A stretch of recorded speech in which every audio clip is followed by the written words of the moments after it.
विशेष रूप से आपसे एक चीज पूछना है। हाँ। जो संस्कार जो पुराने थे, जैसे माताएं बहनें जो 1 घंटे से माइक लिए हुए हैं, हाँ। सबसे पहले क्वेश्चन आप ये पूछिए, ऐसी कितनी माताएं जो बहनें बेटियां हैं जो अपने सास और ससुर के पैर छूती हैं या पैर दाबती हैं? एक चीज। और दूसरा नंबर में ये कहना है, मैंने 35 वर्ष इस भिंड में शिक्षा का दान किया है, लेकिन शिक्षा को हम इस भिंड में बदल नहीं पाए। इसका कारण क्या है? संस्कार जो है लोप क्यों हो रहा है? ये संस्कार जो है किस तरह से लोप हो रहा है? दुनिया कहाँ जा रही है? इसका कोई उपाय है क्या? न कह बीरा को ना तुम करते परो कथा है ना नकम्यो। अब जैसे पुण्यात्मा विचार करो, ये तो इसे कथावाचक हैं। नमस्कार दोस्तों, स्वागत है आपका हमारी आज की पेश एक और नई महत्वपूर्ण वीडियो में। दोस्तों आज की वीडियो छोड़कर बिल्कुल भी कहीं मत जाएगा, क्योंकि आज का वीडियो आपके लिए बहुत ही महत्वपूर्ण होने वाला है। क्योंकि आज की वीडियो में दादाजी माँ जी की बड़ी सभा में उनके एक शिष्य ने बहुत ही महत्वपूर्ण सवाल किया है। उन्होंने यह सवाल किया है कि माता बहनें अपने बच्चों को अच्छे संस्कार नहीं दे रही है, दुनिया कहाँ जा रही है, दुनिया को अच्छे रास्ते पर लाने का कोई उपाय है क्या महाराज जी? दोस्तों इस टॉपिक को लेकर हम दूसरे तक जानेंगे। पहले जानेंगे दादाजी महाराज जी के विचार और फिर जानेंगे संत रामपाल जी महाराज जी के विचार। दोस्तों दादाजी महाराज जी ने बहुत ही अच्छा आंसर दिया है, तो वीडियो पूरी देखिएगा। दास को पहले जानते हैं दादाजी महाराज जी के विचार। आप पहले तो आपको मुझे एक चीज विशेष रूप से आपसे एक चीज पूछना है। हाँ।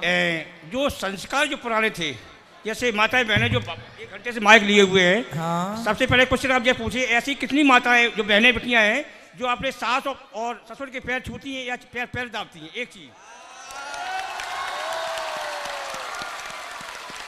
सही है।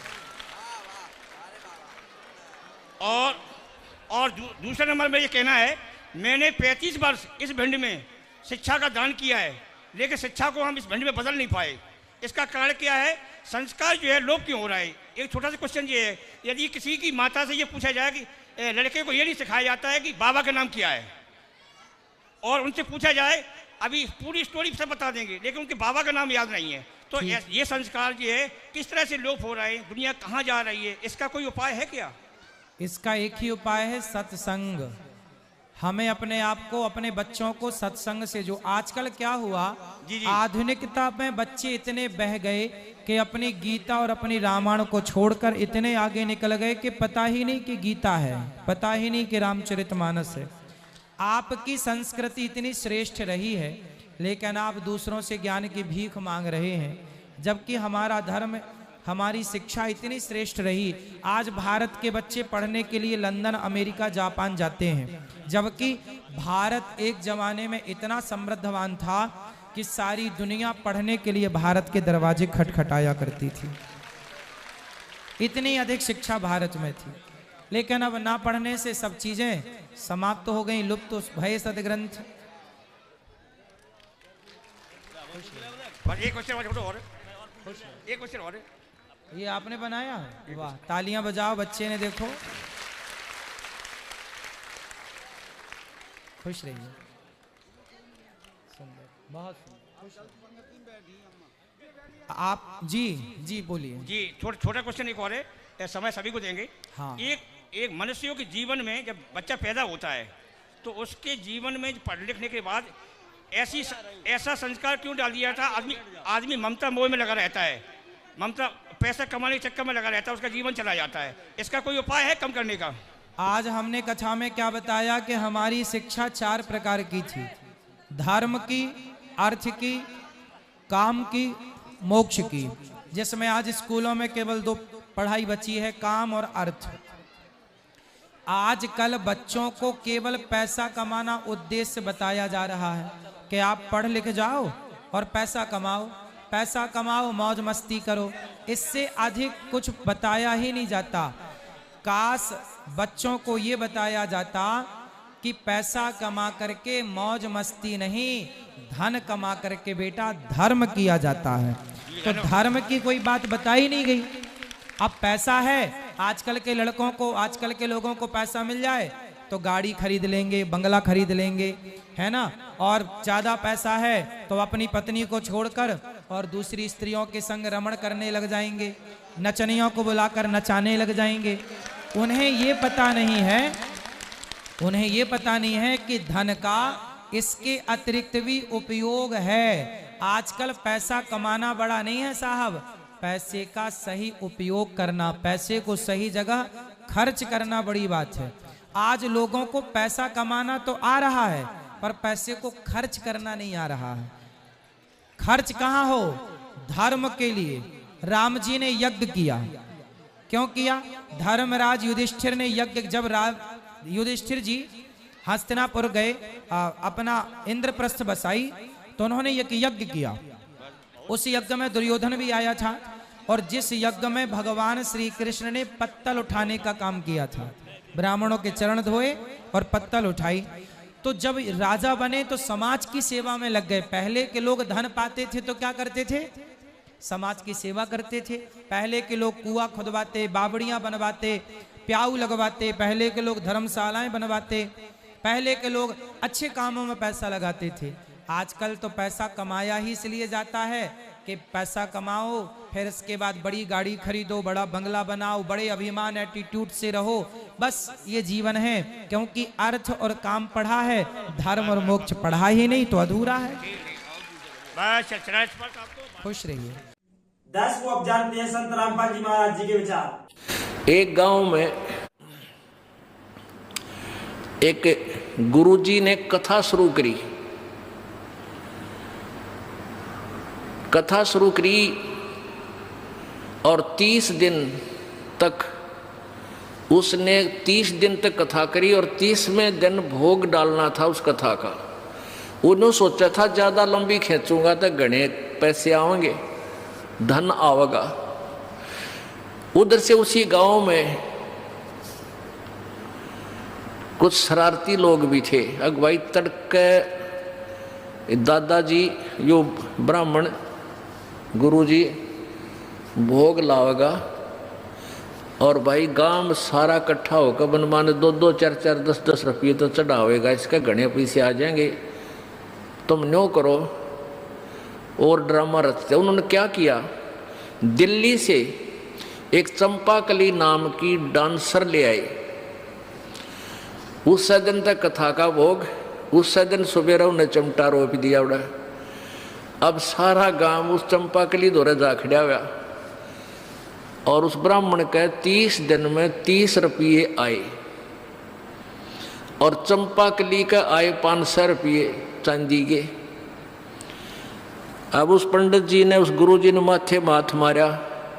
अकबर ने 30 दिन तक तो गला पड़ाया, कथा सुनाई, मेरे 30 रुपये, और वह निकम्मी लड़की 2 घंटे में 500 रुपये लेगी। है थरा गजब हो गया। रोता पीटता लेकर 29 रुपया नर चल पड़ा। अगर रास्ते में उसने सुना किसी से कि यहाँ गरीबदास नाम के एक बड़े अच्छे महापुरुष आए हैं, उनको परमात्मा मिले थे, बहुत अच्छे ज्ञानी पुरुष हैं, किसान हैं। अब उसने सोचा चल छुड़ानी में कर निकल लेते हैं, और उस महाराज जी से अपना दुख रोऊंगा, देख किसा जमाना आ गया, मैं तो कथा करूँ था, मेरे पास 30 रुपये आए और चंपा के लिए 500 रुपये लेगी।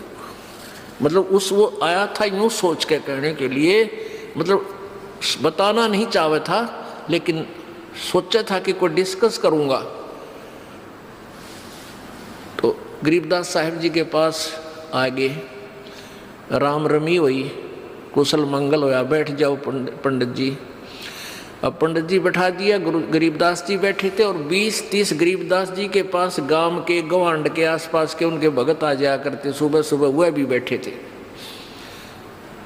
यानी अगले दिन वहाँ शाम की बात है, वो भी बैठे थे। वो चल के वहाँ शाम तक पहुँच गया, उधर रात वहीं रुक गया। तो वो क्या कह रहा है वो पंडित जी, महाराज जी बस घोर कलयुग आ गया, नाश जाओगा जमाने का, सारी दुनिया का नाश होगा, बात बिगड़ेगी। अब न्यू ना बतावा बिजली के पड़ रही है, किस कारण से है, क्यों दुखी हो रहा है। तो वो शिष्य बोले गरीबदास जी को, जी क्या तकलीफ होगी इनको, ब्राह्मण जी घने दुखी दिखाई देते हैं। अब गरीबदास जी कहने लगे, भाई फुट्टी ज्ञान विवेक की, और अंधा है जगदीश, और चंपाकली को 500 और मनीराम को 30। भाई रोड़ा यो पड़ रहा है। अब मनीराम था उस ब्राह्मण का नाम। वो पैसे के चक्कर में स्वयं तो पैसे के चक्कर में 30 दिन लंबा खींचा उसने और उलाना दे रहा हो रहा थे। तो क्या बता गरीबदास जी ने कि भाई फुटी ज्ञान विवेक की और अंधा है जगदीश। गरीबदास जी कहते हैं यहाँ का भगवान यो ज्योति निरंजन, इसके सारे उल्टे काम। निरंजन धन तेरा दरबार, निरंजन धन तेरा दरबार, जहाँ पर तनिक न न्याय विचार। भाई वैश्या उड है मुल मुल खासा, गल मोतियों के आर। वैश्या उड है मुल मुल खासा, गल मोतियों के हार। पति भरता को मिले न खादी, यूं सूखा निरस आहार। निरंजन धन तेरा दरबार, निरंजन धन तेरा दरबार। अब उसी दृष्टि से गरीबदास साहब जी कह रहे हैं फूटी ज्ञान विवेक की, कि विवेक रहा नहीं जनता में, और अंधा यहाँ का जगदीश। और क्या चक्कर है भाई, कहते हैं चंपा कली को मिले पान सर, इस मनी राम ने 30। अब उस पंडित जी ने बताई भी नहीं थी ये बात। अब गरीबदास साहिब जी ने जब यह सारी कथा बिना ही सुने कह दी तो उस मनी राम जी ने चरण पकड़ लिए, पैर पकड़ कर ने बोला हे भगवान आप तो अंतर्यामी हैं, हे भगवान यो कैसे इस जनता का कैसे उद्धार होगा। परमात्मा बोले भाई तुम बिगाड़ को ना उद्धार तो तुम ना होने दो, तुमने कह का बेरा को ना, तुम करते परो कथा है ना नकम्यो। अब जैसे पुण्यात्मा विचार करो, ये तो इसे कथावाचक हैं। अब क्या बताते हैं कि करणी तज कथनी कथन, अज्ञानी दिन रात, ये कुकर जो भोकत फिरे, सुनी सुनाई बात। ये स्वार्थवश ये पैसे इकट्ठे करके दुनिया ने गुमराह करके जो पैसे ले रहा है और जो कथावादी तू करता है, ये तेरे से कोई लाभ नहीं होना, तू अधिकारी नहीं है। जैसे उनको ज्ञान दिया कि एक समय राजा परीक्षित को सर्प ने डसना था 7वें दिन, उसमें सभी ऋषियों ने हाथ खड़े कर दिए थे कि हम कथा नहीं कर सकते सुधा सागर की, श्रीमद् भगवत सुधा सागर की हम कथा नहीं कर सकते, क्योंकि 7वें दिन परिणाम आना था।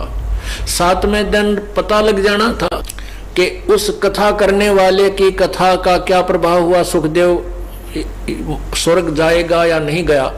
यदि नहीं गया तो बात बिगड़ जाएगी। उनको मालूम था कि तुम अधिकारी नहीं हो और तुम इसको स्वर्ग के अधिकारी नहीं बना सकते।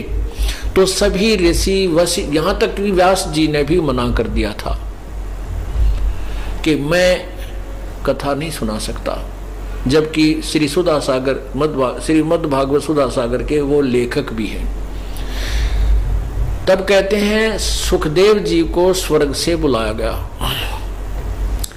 सुखदेव जी स्वर्ग में चले गए थे अपनी साधना करके, राजा जनक से उपदेश लेकर के, तो वो स्वर्ग चले गए थे। वहां से पांडवों ने परीक्षित के ही अपने खर्चे से, अपनी कमाई से वो विमान में बैठ कर आया इस पृथ्वीलोक पर। 7 दिन कथा सुनाई, सब वो सर्प ने भी डसा और मर भी गया परीक्षित, लेकिन वो सूक्ष्म शरीर का जीव जो है स्वर्ग तक पहुंच गया, क्योंकि राजा लोग पहले बहुत पुण्य किया करते थे।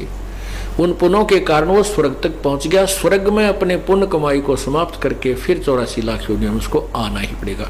फिर भी जितना लाभ स्वर्ग तक का भी देना था वो भी अधिकारी के बिना नहीं हो सकता। तब उस मणिराम को समझाया अपने कर्म मत बिगाड़ा भाई, ये पाप इकट्ठा कर लिया तूने। तब उस मणिराम ब्राह्मण ने उसी दिन से वो स्वार्थी काम त्याग दिया, कथा करना बंद कर दिया और गरीबदास साहिब जी की शरण ग्रहण की और अपना मोक्ष प्राप्त किया। बोलो सतगुरुदेव की जय।